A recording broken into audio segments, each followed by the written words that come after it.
think the honorable thing for our species to do is deny our programming.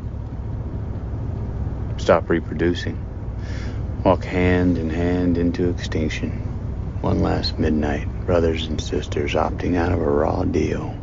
Do not trust any friends or family members. I repeat, do not trust friends. I hear that you can sell your house here in Canada and get a Fergus.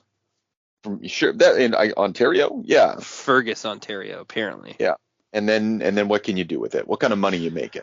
You could buy a 6,500 square foot stone castle in rural France, like Monty Python style castle, like the kind that let them eat cake, like that kind of castle. Right. The let them eat Marie cake kind Antoinette, of castle. a pink fucking castle with a turret. Yeah, that's what I.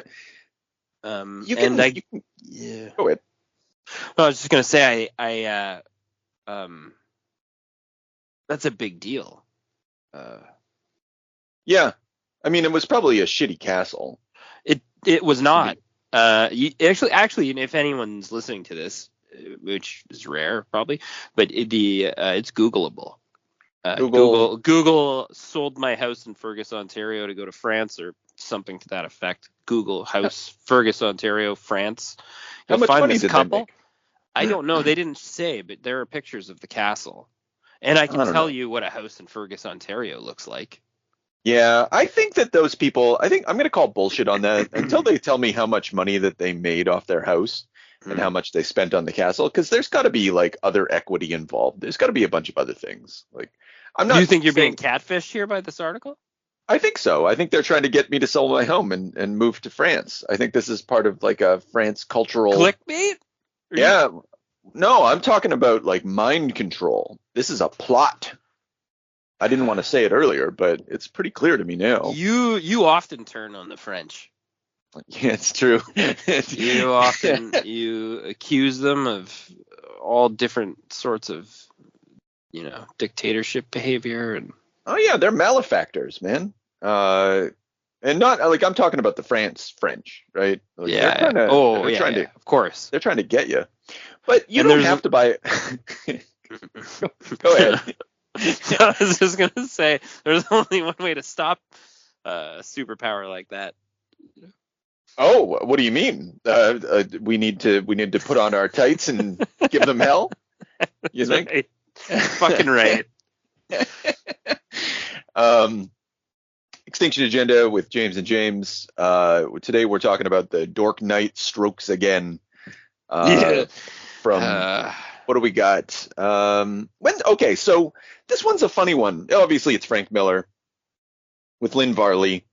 It's a sequel to and Todd Klein's doing the lettering, and it's obviously a sequel to The Dark Knight Returns. Came out, like fucking 15 years later or whatever. This one he had just moved to New York. Frank Miller did, because this book came out December 2021 and then January 2022, and then there was a big delay, and I think the third part came out in May of 2002. Sorry, so 2001, 2002. He moved to New York just before the 9/11 attacks and started working on the book, and so he's like book 1 and 2 are essentially completed prior to 9/11, and then by the time he's working on book 3, 9/11 happens, and he's living in New York, and it fucking destroys his mind for the foreseeable future. And this book is just like I mean, his mind was, the first 2 books themselves are fucking weird, but the third one is I don't know, almost like inspired. I'll go so far as to say that there's some, like, when it finally gets there, I feel like, oh man, like something's being worked through here, something bigger something's cooking. Yeah. So anyway, that's just a little preamble, a little context for the old Dork Knight Strokes Again. Yeah, that's one of my for the audience. That was one of my I'm autocorrect. I am a very poor autocorrect typist on my cellular device. So the Dark Knight strokes again. Excuse me. This was was a go-to. Yeah, we've been talking about this. We're going to stroke it tonight. Yeah, stroking again. We're going to stroke. Yep. I like the first book also. I don't know what your beef is with that one. The first book. You mean, okay, so of the 3 parts? Yes, part 1. Yeah, part 1. Well, I guess maybe I've learned to like this book a lot. But Me too. I'm shocked. Yeah. When it came out in 2001, I was like, fuck this book. Yeah, this came out. We were 21. We're hot off the tails of. Well, that's like between, I don't know, like all comic fans out there or people listening. I don't know how old you are, and I don't know when you got into comics, but like, let's say peak age for really, really pulling it out, and getting the feels for like, holy fuck, there's a world out there for comics, and maybe you treat yourself to the Dark Knight Returns, maybe you try to wrap your mind through the Watchmen, maybe you do the Preacher, maybe do the Boys, something like that, and you're grinding away. And we just came hot off the heels of Sin City, just with the fucking painstakingly phenomenal art. We're big Garth Ennis fans. Everyone knows that. We like Steve Dillon. We like the Preacher, all that. And then we were getting hot Grant Morrison action at this time. We were sampling. Anyway, probably The Authority was hot right here. And then we got this, and it was a fucking shit sandwich. It was really fucking weird. The art was abysmal, and that's based on a couple of things. I mean, there's a lot of people that excuse it because of Lynn Varley's first go at. Well, first of all, they're printing her name like Van Gogh helped them with this book, which fucking I don't understand that at all. But like, I guess it was her first soiree into legitimately this hilariously Photoshop coloring. Yeah, and it's just abysmal. It's terrible. It's a nightmare to behold. And Frank Miller's art clearly had slipped to the point where he was a comfortable millionaire. And he's not. He's Todd McFarlaning us here, and just delivering us a shit sandwich and telling us it's good.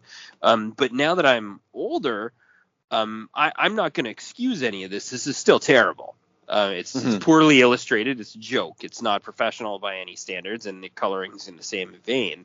But there is something like aggressive about it to the point where it can really be enjoyed.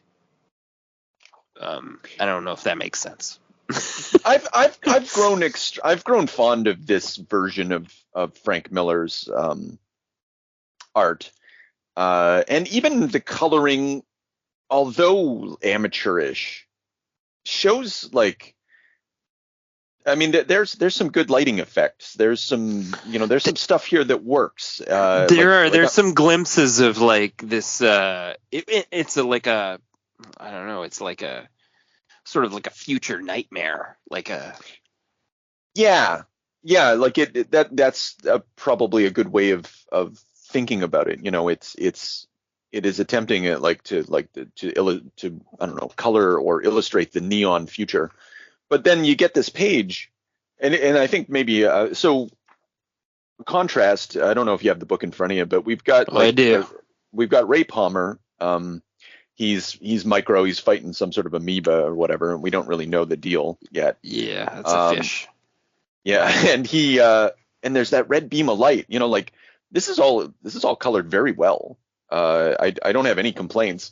And then when it gets all red and he's fighting the monster, that looks pretty good too. No complaints. But then you get over to like, I don't know, 20 pages later when Catgirl or Carrie Kelly in her giant sneakers Catwoman leotard is like, I don't even know what she's doing. She's jumping over some sort of weird void or something. Like sometimes the art doesn't really tell you what's happening or assist the story in any way. It just distracts and you're like, what is happening? Like, no, it's just like her body, her I'm going to say it now, her highly sexualized 16-year-old body is just flying through different panels in different sex poses.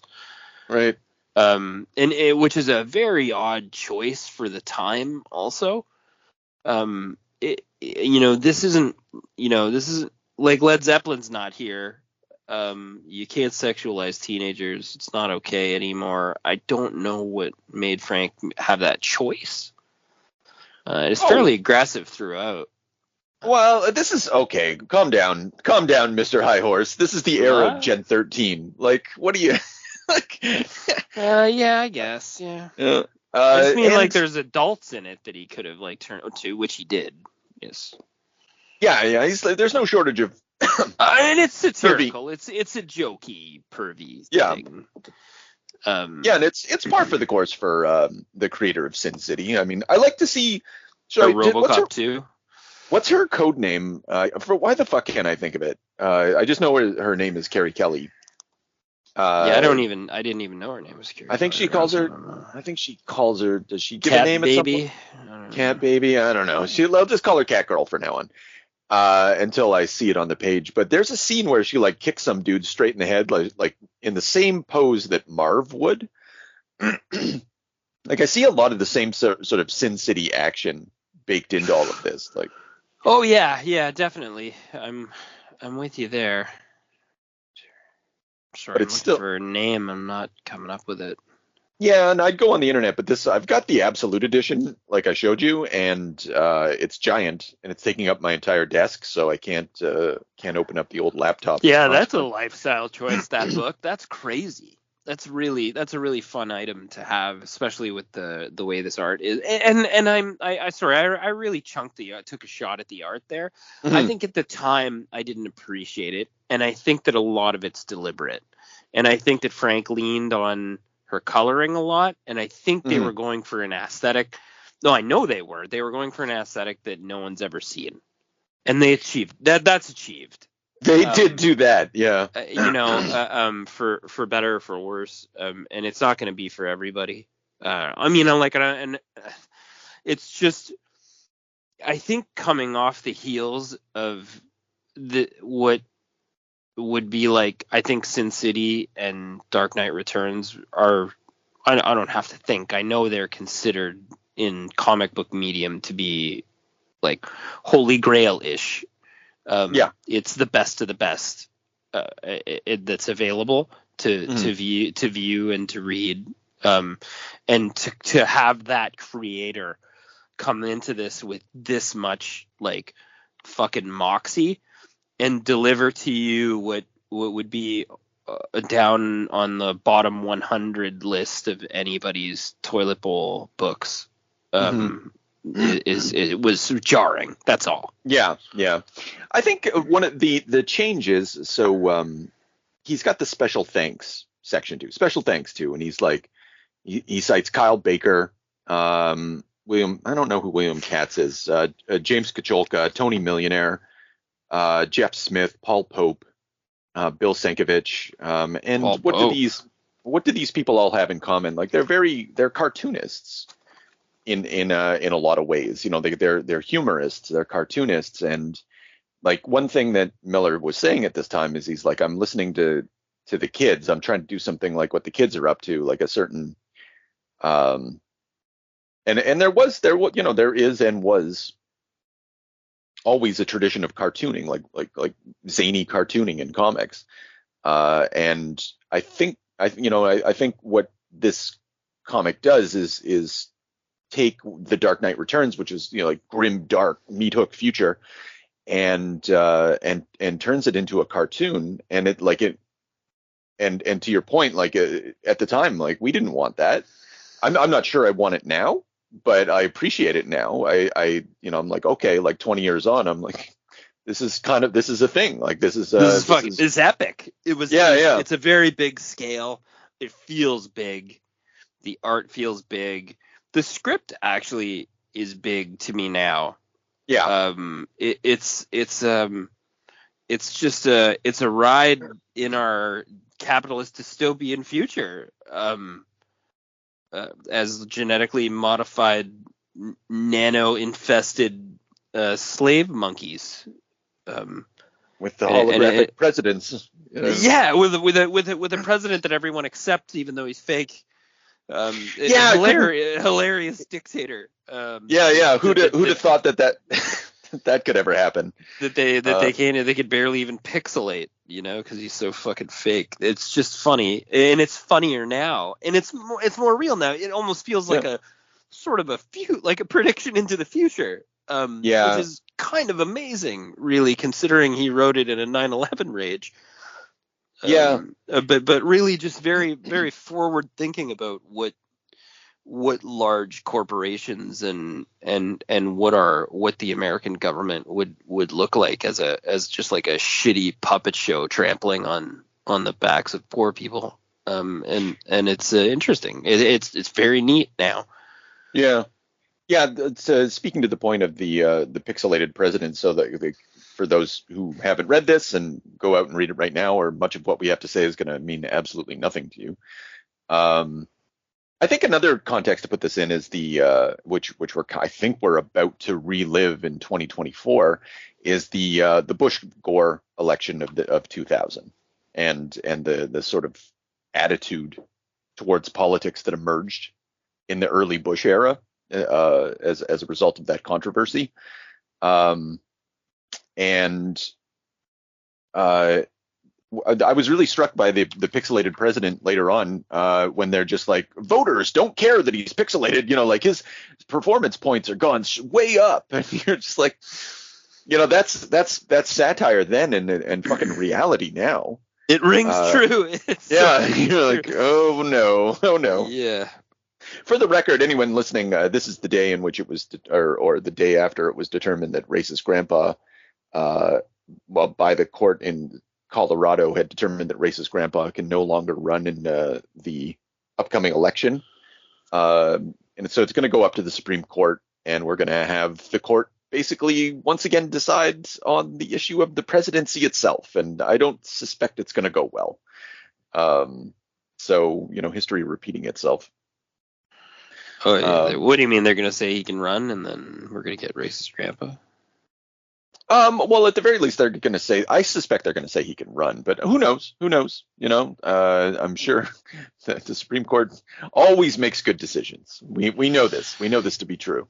It's true. It's true. It's really very true. Yeah. There's no issues in the United States at all with women's rights or anything. Yeah, and Frank's got his finger on that dial. He's whatever attitude he's taking towards it. You can read this and you can ride Frank Miller's "fuck you" right into your political atmosphere. Yeah, at any time. Evergreen. Pastures. Yeah.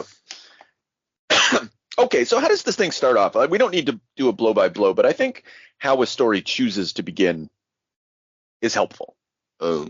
Yeah, so this one rides with the idea that it starts off and you're very confused because you're getting your what's his name? What, Batman? Microman? Baby Man? Oh, the Atom. The Atom. Ray Palmer. Apologies. Well, Ray Palmer, before the that, Atom. Actually, Ray Palmer, the Atom, also a big role in the other book we reviewed. Oh, well, we've read a lot of books. I don't know which one you're referring to. He's a big detective, the rape one. Oh, no, wrong. Oh, yeah, you're right, with Sue Dibney and whatnot. Yeah. The secret, Identity Crisis. Yeah. Yeah, Identity Crisis. They really loved it. Like, Ray Palmer has, considering there's Marvel characters with Ant-Man, with the very comparable powers, they really do way more fun things with the Atom. Well, he's the original. Level. He's the original shrinker, I guess, But so this before we get to Ray Palmer, it obviously, it's Frank opening up with his media heads. Yes. And what's immediately different between this and The Dark Knight Returns is like he's given up all grids.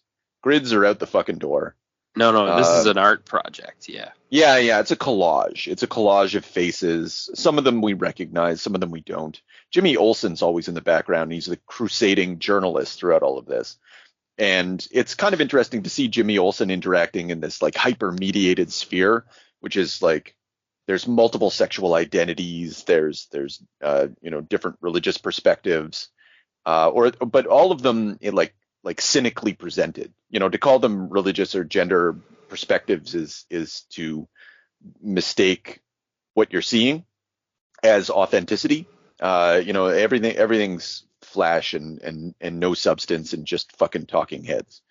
But they're also telling us, the stock market's Dow Jones soars past 50,000, strong state, better, and so we live in a goddamn police state. Yeah. We're well-paid slaves. Yeah. And so we get those contrasts, and then we get Batman talking in the background. He's like, my patience is at an end. And so like it's Batman versus the oligarchy and the media industrial complex that props up power is step one. And so like we're immediately introduced to a totally different, like he's not out there to beat up thugs anymore. This is sort of the payoff of the promise of the Dark Knight Returns, where he's like, I'm going to go after the real people. And this is him finally, like, us getting to see what that is. Where personally, I could have done without seeing it ever. I would have liked if the Dark Knight Returns never had a sequel, but but then we get to the Ray Palmer thing, and it's barbaric. It's a completely different shift. Like he's practically Conan in some sort of water world. And then so that moves along, and you're introduced to your Kelly character, Carolyn Keane Kelly, and she's basically, she rescues Ray Palmer, and then so she's interesting. You immediately know she's a Robin-like figure because there's talking in the background, and then that's when it moves into Clark talking in the background of the floating heads. Okay. Yeah. He's angry. He's not happy that Bruce is affecting the status quo. He knows this little girl's on his watch. Mm-hmm. So you're going back to the old Superman versus Batman trope, and Batman or Superman now at this point, and you could see he's withered, he's pathetic, his words are weak, and he's propping up the oligarchy. Yeah. Which was the case in Dark Knight Returns as well, but he was serving the president there. But now it's revealed that he doesn't just serve the president, it's worse. He serves the masters of the presidency, the secret masters of the world. And so it's almost like a worse slavery. It's like the Superman who served Ronald Reagan in Dark Knight Returns seemed to do so out of a source of like some sort of civic pride or civic duty, some sort of perverted sense of all of that. This one is somehow one's defeated. Even more pathetic, less folksy, just kind of fucking garbage. And I think there's kind of an irony in that. There is an irony in that. So this comic wants to. The funny thing about this is like it's basically Grant Morrison's Justice League, but told through the filter of Frank Miller. So it turns all like.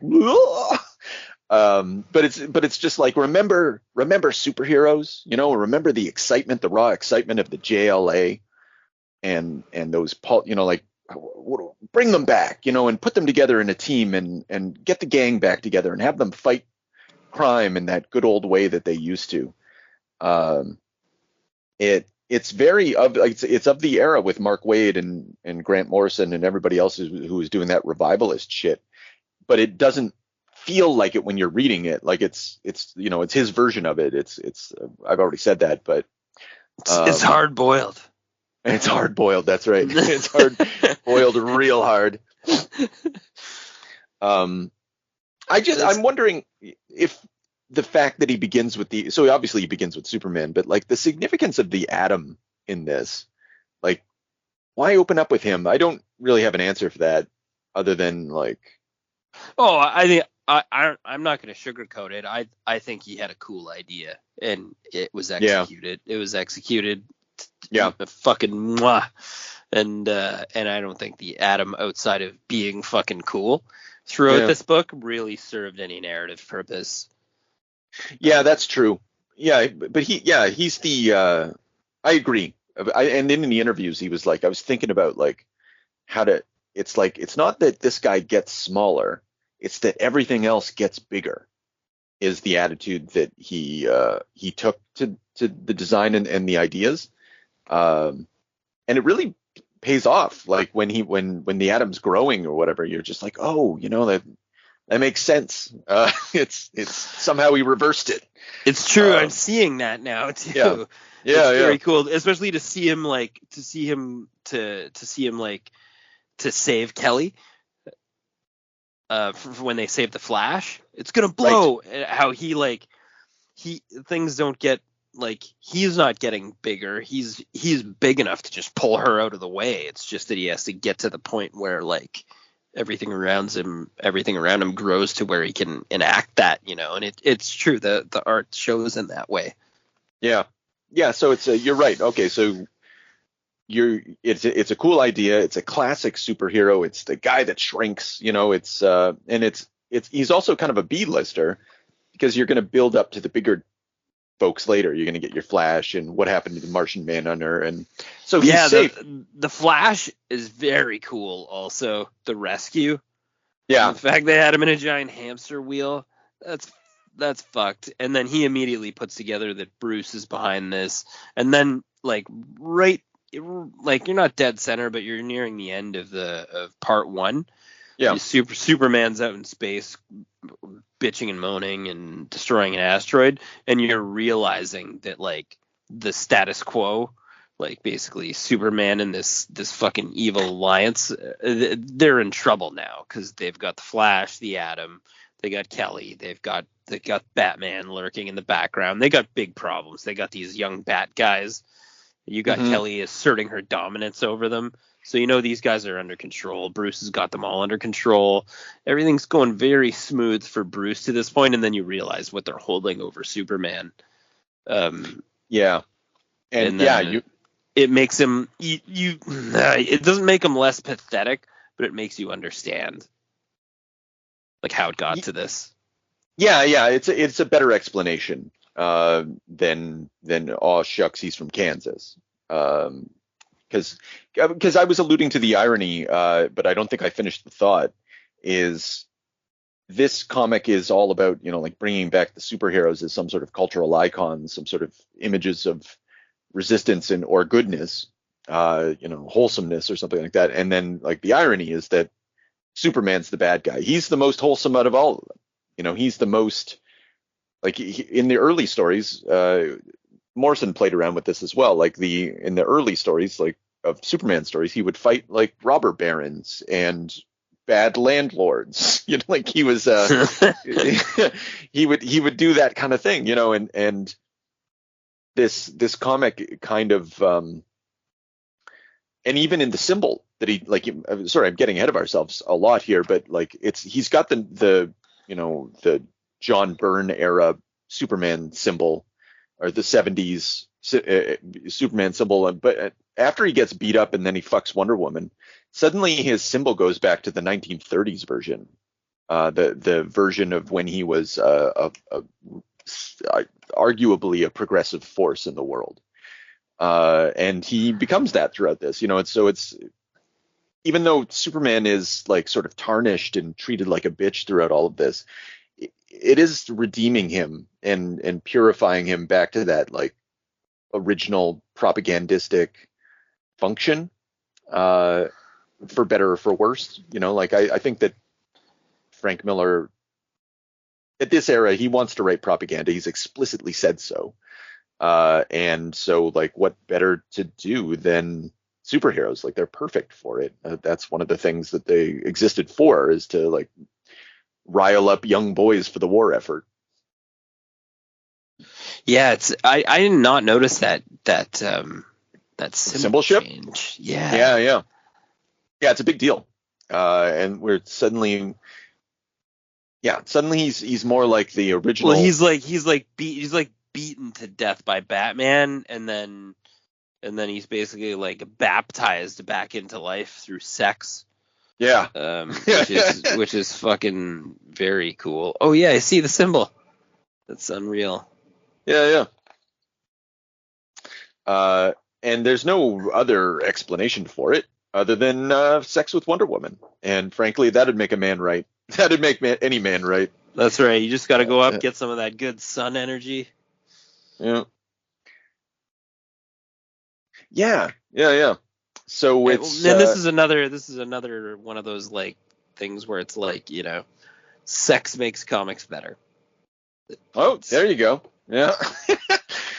I want to getting to the material, to the formal elements of this. I think that the scene, like these full page images of Superman and Wonder Woman, you know, like getting it on in the sky, great coloring. I think this looks great. I think Lynn Varley from time to time, like, but then you turn the page and you're like, what the fuck am I looking at? Like a spotlight? Yeah. Anyway, yeah, it's true. Your full. Yeah. I imagine your full page images in that book are amazing. And then all of a sudden, there's like a derp shark, and Superman looks like he's been drawn with a crayon, and I'm like, what the fuck? There's like some pages are like, and then you go right over to the next panel where Batman's sort of like he's like half shadowed in the cave.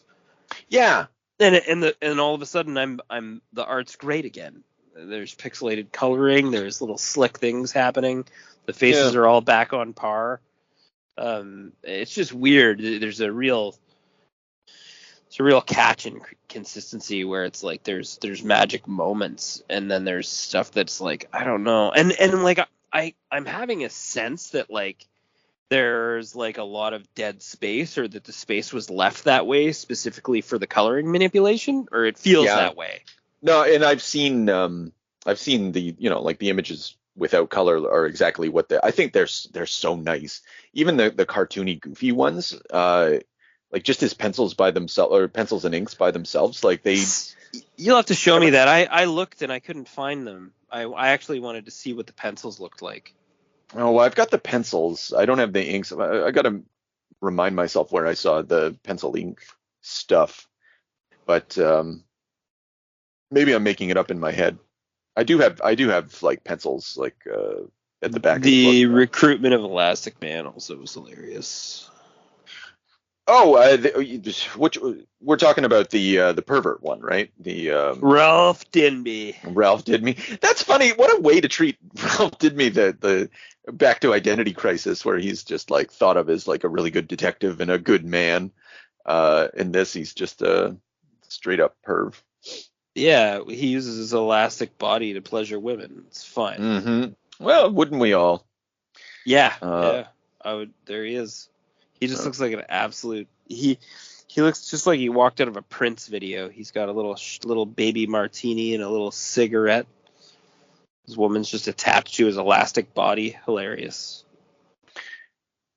Yeah, and so we're slowly building up. Like the Flash comes back pretty quickly, obviously, but that's just so you can get an A-lister in there and start to feel the momentum shift.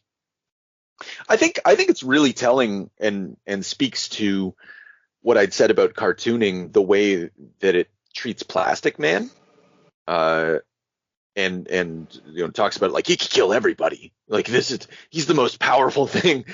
And it's funny too, because treating him like that too is and then he's just displayed throughout the story in this like hilarious way. It's like I don't know why I always like go to fucking not Howard the Duck, but there's another one with the Roger Rabbit. Who Framed Roger Rabbit? I think you know, Dick Tracy. That's what it reminds me of when you go that cartoony. Yeah, no, and that's exactly what it like. The original Plastic Man comics, amongst I'll be honest, I haven't read them, but I understand that they are extremely well thought of in terms of cartooning, and I think Jack Cole is the name of the fella And amongst a certain contingent of comics nerds, like that's good stuff, and you got to check it out. Kind of like Karl Barks or something like that. So it's an interesting choice. Like, and I think it's like it's Frank winking to the audience and saying like, look what I'm doing. You know, like this is meant to be Dark Knight Returns as a Plastic Man comic. Some sort of intersection of those two things. Yeah, it's achieved. Yeah. In a way. Well, it's not and the just Joker. That, what do you think about this? This is very close to when we're injected with this Joker as well. Oh yeah, I don't understand the point of that subplot. Except for to give you that shock in the third book. We're like, no, couldn't be. Like, Dick Grayson. And the explanation for why he can't die is just fuck off. So he was genetically modified. So he is it that he, because those little mutant kids show up, you know, like in the third book, like they liberate those that school or something like that, that testing facility, and all those mutant kids are there. Is the implication that he was involved? Robin was involved with that shit? I don't know. The implication is that he gets like Wolverine healing powers and can't be killed on the basis of nothing. Yeah, that's pretty much it. And he hates Batman. It adds an extra. He hates you the most. Yeah. Adds extra threat to Kelly. Yeah, that's just what you need. It's just, yeah, I don't know what it is like in a book that is time. And then maybe this is another irony. Like, what's more wholesome than old Dick Grayson? You know, like why would you not want to also bring, like, in what way does getting rid of Dick Grayson as Robin, I don't know, allow this project? Like, because at the end, like I said, the final line is the joke, like the real joke. And I'll admit, I didn't really get it when I was a kid, but you know, he's like, the giant, you know, the cave's been blown up again, and the giant penny was pretty bogue, but it's your history, your whole history. Catgirl's saying, and it's like, souvenirs, darling. Nothing but souvenirs. I was sentimental back when I was old. And he's trying to, like, I don't know, liberate these things from nostalgia and like allow these figures to be to be young again. And being young means not being sentimental. It means being brash and creative and wild. And what does this Dick Grayson revelation as him being like a bad guy or something, like, how does it allow that? Is it because he doesn't want like Batman to have a son or something? Anyway, it's just an open question. I don't see how it serves the project, and I think maybe you're right, James. It's just for the creepazoid factor, and so we can kill the creeper and the guardian. And it's really. Did you see that first attack from the Joker character too? Well, I'm like, looking at him attack the creeper, but does he show up? Is that the creeper? Oh, you're the creeper, huh? No. Yeah. No, the first one's with the guardian. But yeah, go on. Yeah, that creeper. What is happening? I think he's running him. No, I don't. Yeah, he's running him through with a sword, like a really, really, like a triple. No, why sword. Is he wearing Spider-Man's boots? So here's the thing. I think he's attacking Steve Ditko characters. The Creeper's a Steve Ditko character. I don't think that the Guardian's a Steve Ditko character, so this does argue against my point, but I think because the Creepers is a Steve Ditko creation, he's dressed like Spider-Man, who is a Steve Ditko creation. I think there's just like a clever little Frank Miller thing going on there, because his costume changes all the time. Yeah, it's like always shifting. Yeah. And again, I'm not sure how this serves the larger project at hand here. Like, I want Frank to talk to me about this. Frank, I don't know you're either. listening. Yeah. The Martian Manhunter getting drunk with the capitalist guy too is just I don't see what that does for any of this. Oh, but the question. Well, then there's another Steve Ditko character right there. I don't know what. Yeah, I don't know exactly. I mean, the question's helpful throughout all of this, I think, because he's not for the established system. He obviously wants to take it down. Does he? He doesn't really in the third book, does he? Isn't he advocating for it? No, because he's been. Well, I mean, Or am I mixing him up with somebody else on the TV head? No. He's like an Ayn Rand sort of libertarian sort of figure, and you could say that, yeah, a libertarian would be in support of the established order, but I think Frank is maybe being a little fair here. Is that, but at the end of the day, even that character, the question, as a libertarian, Ayn Randian objectivist, a la late period Ditko, is still a hero, and he's always going to want to fight tyranny. And but the world that he wants isn't apple pie. Well, maybe he still wants apple pie, but he wants to get apple pie in a different way than Superman or Batman or whatever. But what they all have in common is that, like, they're against tyranny, and they're against oligarchic power, in whatever form it takes. Like, what's the difference between them fighting Lex Luthor and Brainiac as oligarchic mastermind? Like, they used to do this shit all the time in the 70s. They would show up on some planet, and it would be like a thought-controlled communist nightmare scenario, and they would just liberate them, and beat the bad guy up. And so now they're doing it on Earth, but they're because they're doing it on Earth, like the questions sort of philosophy allows, I don't know, like it gives you something to think about. It also reveals some character. It's a good cross comparison against Oliver Queen. And yeah, it just opens up the realm of politics, but it doesn't change these characters as heroes. Sorry, that was a lot of talk, but No. landed it in the end. Yeah. Yeah. Now I'm at the point where I guess Lara comes in. Yeah, and that's interesting that she comes in at the 9/11 bit, which some of my favorite images, easily. These dust storms and the cities that are collapsed after that. Superman's just had the shit kicked out of him by frog, some sort of frog Brainiac creature. Yeah, Brainiac frog robot. Yeah, and this That's Shazam holding. Yeah, Shazam, like the 2-page spread of Shazam holding up basically the rubble of the Twin Towers. Yeah, just fucking gorgeous. I look at it a lot.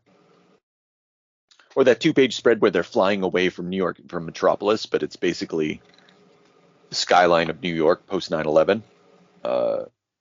It's very, yeah, they even makes a point of showing the fireman, the fireman as hero at this time. Anyway, Laura. Yeah. Sorry, just looking at all that. Yeah. Yeah, I didn't actually put all that together in there. That's a lot of stuff that he no really mask on any of those images. I forgot about the timeline to this when I reread it originally. Mm-hmm. Yeah. No, but this is very raw. He's working through something. And he'd continue to do so for a while in really fucked up ways. I like the getting back to the sentimental when I was old thing. Like Superman, he finds that old locket with him and Lois Lane, and Lois Lane's drawn straight up 1930s Lois Lane. And she's gone, Yeah. I like that too. Yeah. And Lois, goodbye. Mm-hmm. And everyone, even Lara's there, and she's on her knees, and everybody's covered in that dust. Yeah. And so somehow he manages. So he says in the interviews, he was like, I wrote this not knowing that 9/11 was going to happen. It's about a terrorist who's going to be attacking. Like, I drew an image of the Batmobile crashing into a skyscraper. What do I do? Right? Like, what do I keep going? And obviously he chose to, and he was like, I have to write my way out of this now. I have to figure out how to integrate this and like do something with this and still be true to the thing that I started doing. Which is why I value part 3 so much, because like I because of what I know about what happened. Like, you're seeing him try to write his way out of a cul-de-sac that reality has created for him. This is like $1 million deal. Like, this sold very well at the time and probably continues to sell.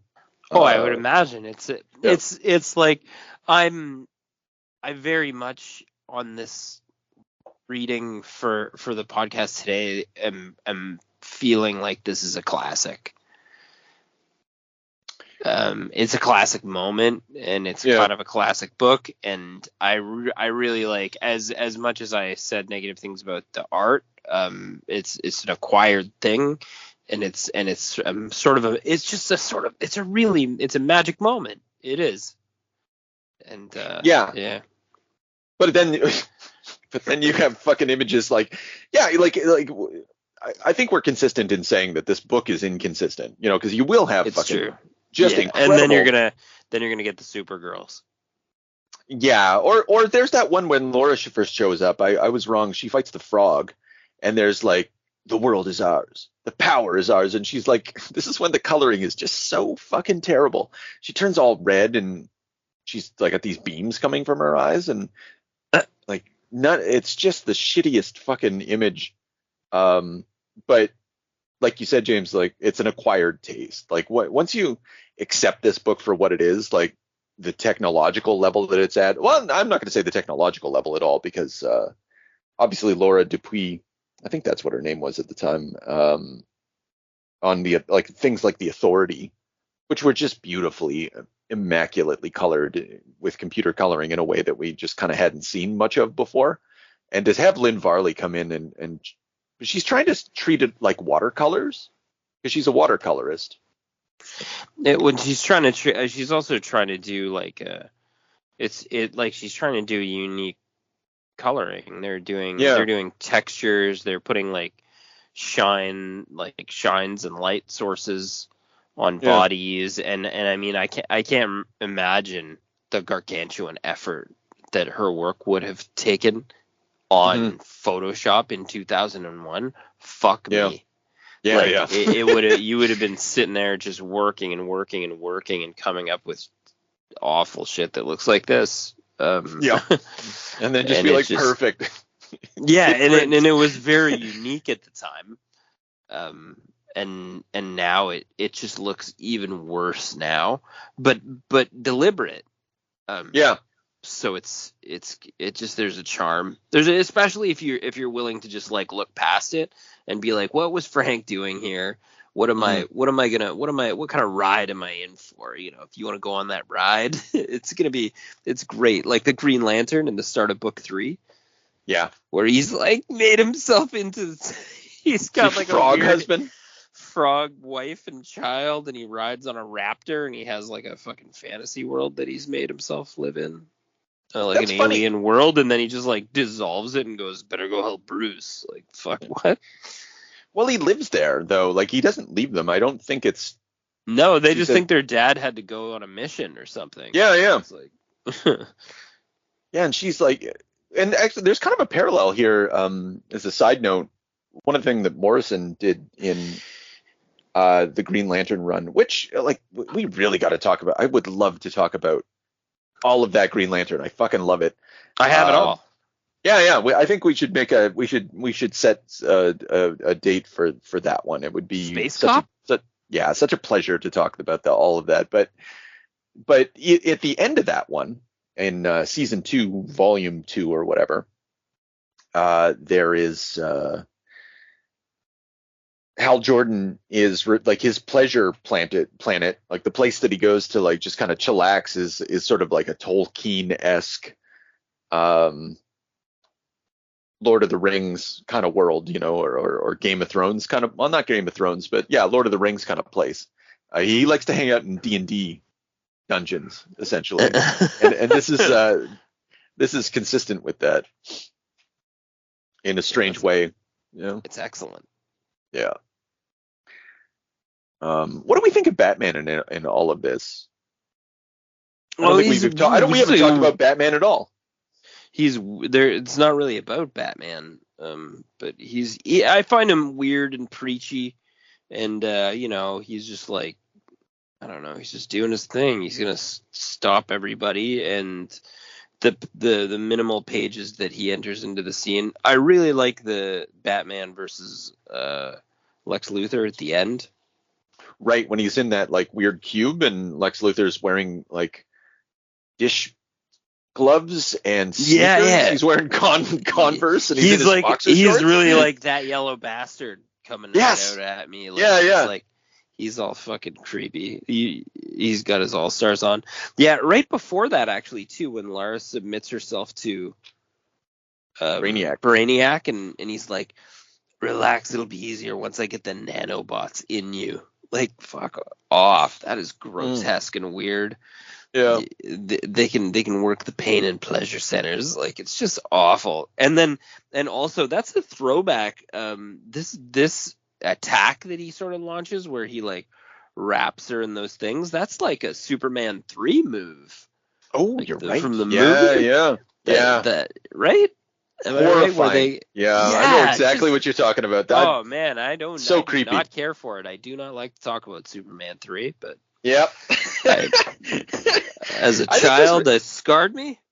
Yeah, this comic actually has a lot in common with Superman 3, where it was like a real like kind of adult sensibility for like a very, not adult, but like just a grimier sensibility than was really appropriate for a Superman story. And didn't really fit in the following of like it did not go in accordance with what was happening in the previous 2 movies. No. So yeah, in that way, this is very similar. And yeah, actually, you're right. I mean, Frank can look a lot of places for this particular type of imagery. Like tentacles attacking and penetrating women. I don't know. There's a lot you can do with it. There is. Yeah, I feel like it's well done here.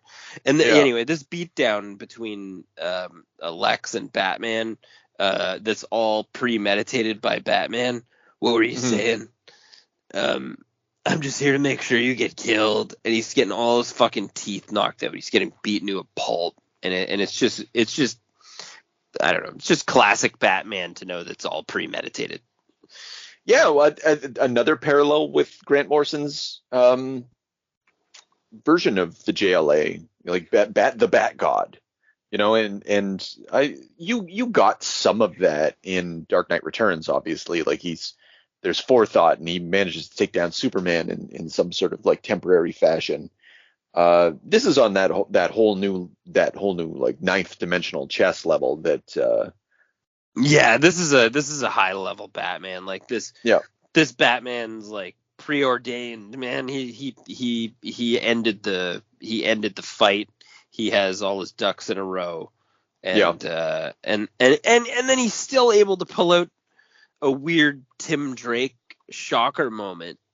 Like he's still able to solve a problem that was sprung on him in the midst of him perfectly planning the superhero revival execution. Oh shit, that's a good point. That's a very good point. Yeah, he's not actually that. Monkey wrench was unexpected, it seems. Yeah. But he's on his heels. Yeah. But for the stupidest reason. And then you get that very anxious 2-page mini panels. I really enjoyed it. Very Frank Miller. Yeah. So pretty. Sweet 16. I'm gonna skin you alive. Yeah. Oh, Yeah, really? this is where the grid comes back. This is more Dark Knight Returns, and even that first image.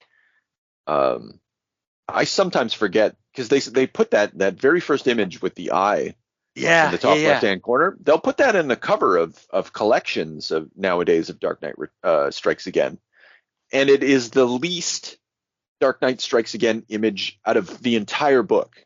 Like I often mistake it for an image from the original Dark Knight Returns.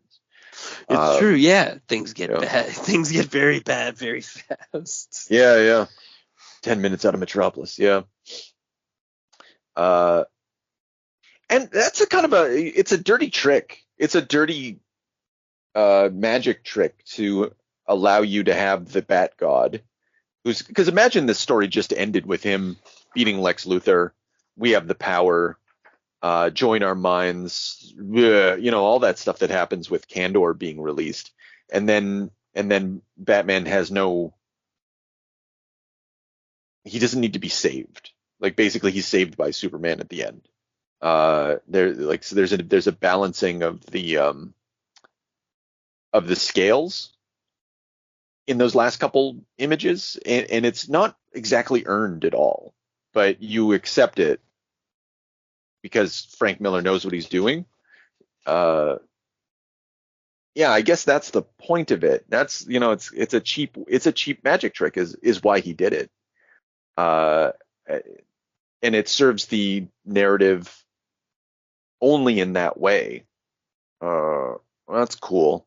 That's a cool kind of behind the scenes moment, but not sure it was a good choice. There's probably a million ways he could have done that, and it didn't have to take Dick Grayson smeared through the mud to do it. Yeah, it's weird. It was a weird, and it doesn't like you say. I don't know.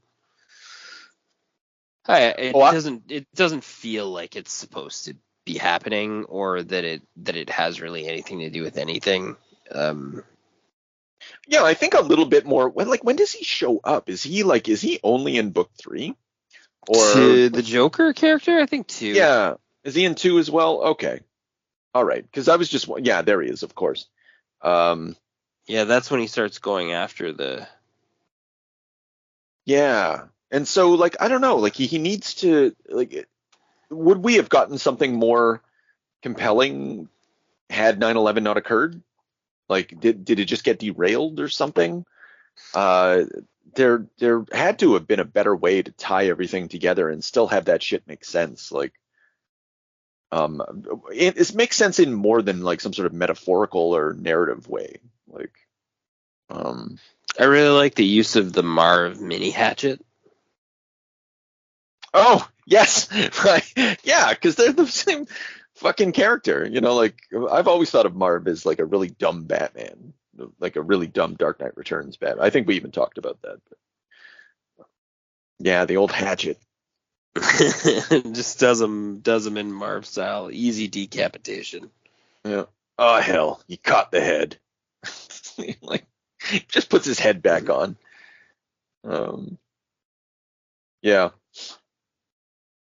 And then the so obviously Superman gets saved, and the little guy, so long, boy wonder. I love you. I would have done anything for you. You're breaking my heart. Let's die. so fucking hard. Yeah. I don't I guess it's yeah, I'm not sure. Is it I feel that there's an attempt to getting back to that. I was sentimental when I was old, just can you let go of everything that's perverted and is holding you back, and somehow Dick Grayson as Robin is figured as all of that baggage that needs to be executed and thrown into the volcano. But I'm not sure why a young girl is any better. It's just a different type of young Ward, I don't. Anyway, I could go on and on about it. And the happy ending is that the talking. Well, actually, here we go. Go to the end. Go to the end and look after super. Okay, so the grids are back, man. It's not a collage anymore. Oh, right. Yeah, we're back. Order's been restored. Yeah. The president's a big fat talking head instead of an actual like digital image too. Well, it's Rumsfeld. That's Rumsfeld. The dude that it's obviously another caricature of a member of the administration. And then all the talking heads are in their nice little frames and everything. Like, it's the chattering that was oppressing everyone has been reduced to cable TV. That's hilarious with with the scratchy lines in the background. Yeah. We're back to regular old television. It's like Frank is, in a way, like The Dark Knight Strokes Again is about Batman's battles against the internet, really, and digital social media, and like it's an old man upset that the radio and television aren't doing it anymore for everyone anymore. Like, can't we just go back to those old times when you had those old Superman cartoons, way back in the motion pictures, I guess they would have called them back then, huh, Frank? Yeah, it's very, like, it's sad now that I think about it that way, and I'm seeing that for the first time. And like, what are we gonna do with our world? Like, I don't know. I love this little. The Department of Justice will now rule out the option of death penalty in the disposition of these self-proclaimed heroes with their bulging crotches and their conspicuously ample breasts and their firm, youthful, rounded buttocks.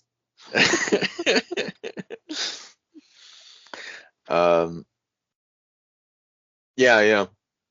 So anyway, like, that's a weird little thing. You were sentimental back when you were old. Yeah.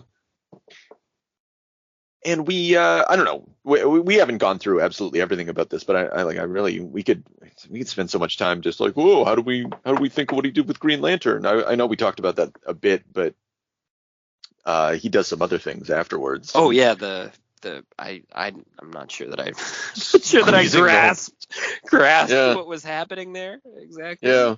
It's very psychedelic. Yeah, everything about it. I guess ultimately, like, he's grabbing the Earth, he's freeing it, and then releasing it into the cosmos. Dear old Earth, I'll always love you, warts and all. Yeah. So, and then when Lex Luthor gets hit by the young Hawkman. You little shit. And this, way to go, kid. That was great. Like, yeah. Jesus, Bruce. Jesus, Bruce. Well, these young kids, they do it different. Yeah, they're rough. He's practically like his drunk old man. He's completely fucked up. He's going to need, like, facial surgery. He's got no teeth. Yeah, it's a whole new ball game. You're like, uh-oh. I don't know if I want to live in this world.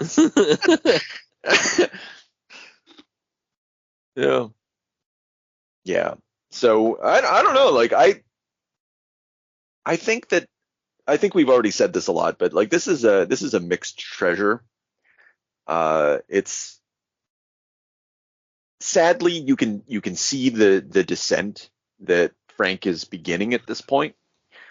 He's begun it a little before, but like, you get something nowadays like Xerxes, which is illustrated very much in the manner of this comic's worst excesses. Maybe looks great in large scale. I haven't seen it large scale. Those comics came in pretty small, but but this is a moment when, like, he's building that style. He's coming up with whatever Frank's going to be doing nowadays, for better or for worse. And he's sort of tempered by the DC Comics style and also the weight of Dark Knight Returns. And yeah, it's a moment. It's a moment of transition, and it's fertile from moment to moment. It has little flowers amongst all the shit. Yeah. I mean, like, I I have had this on my shelf for whatever, about 20 some odd years. And I don't think I ever had an urge to re-unpack it. And I'm super pleased with this. So I can't do anything but just like recommend people take the ride. And it's a smooth ride too. It is a smooth ride. Easy read. There's not like there's subtext you can kind of play with, but it's very interpretive. It's just like you just sort of, I don't know, fucking descend into madness with Frank if you want. Yeah. That's it. What an artifact. Now all we need is a little energon and a lot of luck.